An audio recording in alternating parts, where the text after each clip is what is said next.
Hi friends, இன்றைக்கி இஞ்சி பச்சடி பற்றி தான் பார்க்க போகிறோம். அதுக்கு ஒரு கடாயில் எண்ணெய் ஊற்றி கட் பண்ணி வச்சுருந்த இஞ்சி சேர்த்துட்டு இஞ்சி நல்லா வதங்கினதுக்கப்புறம் ஆற வச்சுக்கலாம். இதுக்கு தேவையான அளவு புளியை வந்து சுடு தண்ணியில் ஊற வச்சுட்டேன்.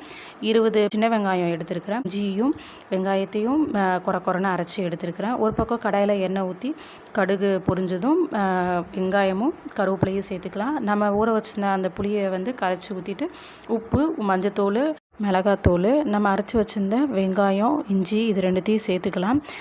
இது வந்து காரம் உங்களுக்கு வந்து அதிகமாக இருந்துச்சு அப்படின்னா நீங்கள் வந்து தேங்காய் அரைச்சி ஊற்றிக்கலாம். இது வந்து ஆப்ஷனல் தான் இது. ஸோ பச்சடி வந்து ரெடி ஆயிடுச்சு. இன்னொரு பக்கம் வந்து பருப்பு ஏற்கனவே வேக வச்சினோம். ஸோ பருப்பையும் வந்து தாளித்து எடுத்தாச்சு. இதுக்கும் வந்து தேங்காய் போட்டு தான் இறக்குச்சு. ரசமும் ரெடி ஆயிடுச்சு. எங்கள் அம்மா ரசத்துக்கு வந்து பார்த்திங்கன்னா சீனி சேர்ப்பாங்க. அது ஒரு டிஃப்ரெண்ட்டான டேஸ்ட்டாக இருக்கும். நீங்களும் உங்கள் வீட்டில் ட்ரை பண்ணி பாருங்கள். ட்ரை பண்ணி பார்த்துட்டு எப்படி இருக்குன்னு மறக்காமல் கமெண்ட் பண்ணுங்கள். தேங்க்யூ.